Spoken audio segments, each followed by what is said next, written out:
to be joined on the phone by Prichard Mayor Troy Ephriam, who's set to return today from Washington, D.C. to a very somber story.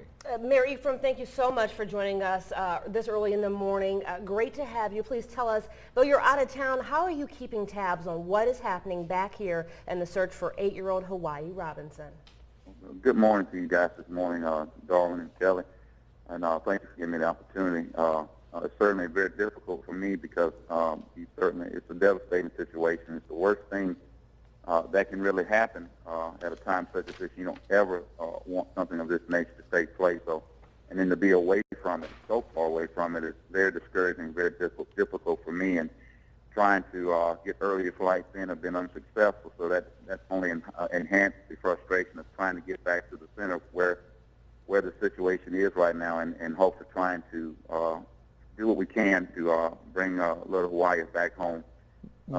Mayor, what have you got as a city of Prichard to throw at this search? What can you offer to assist in this? I think the first thing is always prayer. I don't see anything more powerful than that in a situation like this. I think our PD, Chief Rowland and his guys, the support of the ABI and the FBI, and certainly the outpouring of support from our legislators that have been there, our citizens, and any and everyone that I've been in contact with since early yesterday morning when this incident first came to me. I think that's the key. We'll just continue to do everything we can, and there's a lot of help coming in many forms, all with the sole purpose of bringing little Hiawayi back home. Mayor, some in the community, or especially a family, were upset that an Amber Alert was not issued. We've learned over the last 24 hours why that happens. What is your message to parents? Because I know I kissed my kids and held them so much tighter after the story, broke. But what's your message to parents and to the community as we continue to search for little Hiawayi Robinson? I think it's always, in times like this, always important to put yourself in those shoes and realize that although it may not be their child, it could very well be theirs. I think all parents have to innately take on that sense of understanding.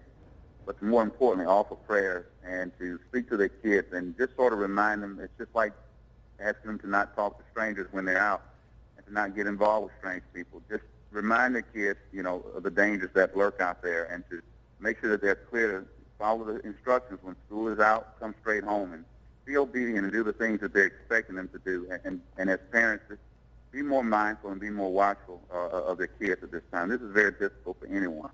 Mayor Troy Ephriam, thank you for joining us. Mayor of Prichard, you've been kind enough to agree to come back on at 6 a.m. We will talk to you then.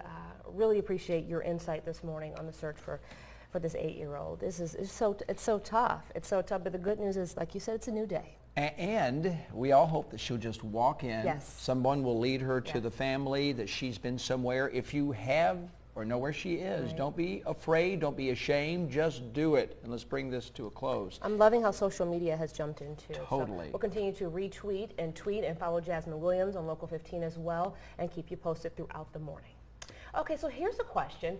Who left a newborn baby girl on a doorstep? That's the question, and Mobile police are hoping that you can help them.